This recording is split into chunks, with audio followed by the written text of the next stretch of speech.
Škola trčanja se bazira na programu koji je napravljen tako sistematično i na jedan siguran i bezbedan način uvodi početnike u trčanju u sam svet trčanja.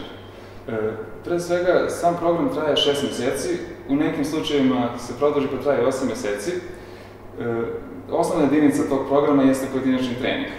Nedeljno imamo 3 osnovna treninga koji se nadovezuju jedan na drugi i jako je bitno da se svi ti treninzi rade kako bi efekti tih treninga bili sinergijski. Ako se preskoči neki od treninga, to nije dobro, jer zamislite da pravite neku kuću, treninzi su kao cigle.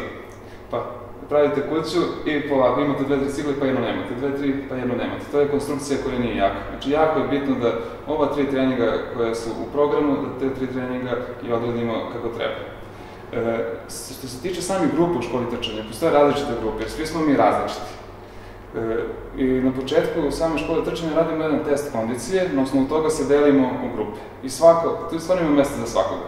Od onih ljudi koji nikad u životu nisu radili ništa, koji su možda bezvoli sa fizičkog, nikad nisu trčali, do onih ljudi koji su se ipak bavili nekim sportom i sada žele da završe svoj prvi polumaraton. Između njih postoji još nekoliko grupa koje se razlikuju po nijansama sa brzinom trčanja. Pored grupa, tu je još jedna stvar, a to je sama edukacija. Kako bismo mi škola bili da imamo samo treninge, a da nemamo edukaciju?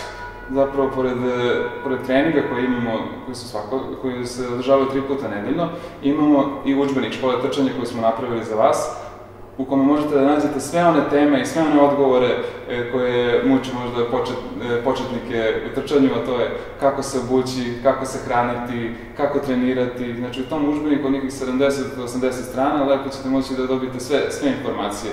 Paralelno sa tim imat ćemo i taj video kanal na YouTube gde ćete moći da dobijete informacije o trčanju, ali sad ovaj put uživo i dobit ćete tu uživo podršku. Pored svega toga, mi imamo nešto što se zove diplomska trka.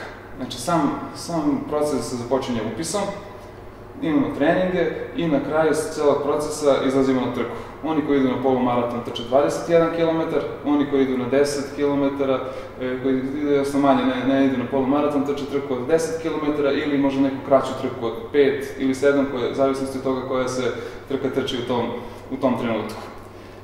To je trenutak na koji, kada zaokružujemo čitav proces i na kraju, poslednja stvar koju radimo, to jeste ta trkačka žurka.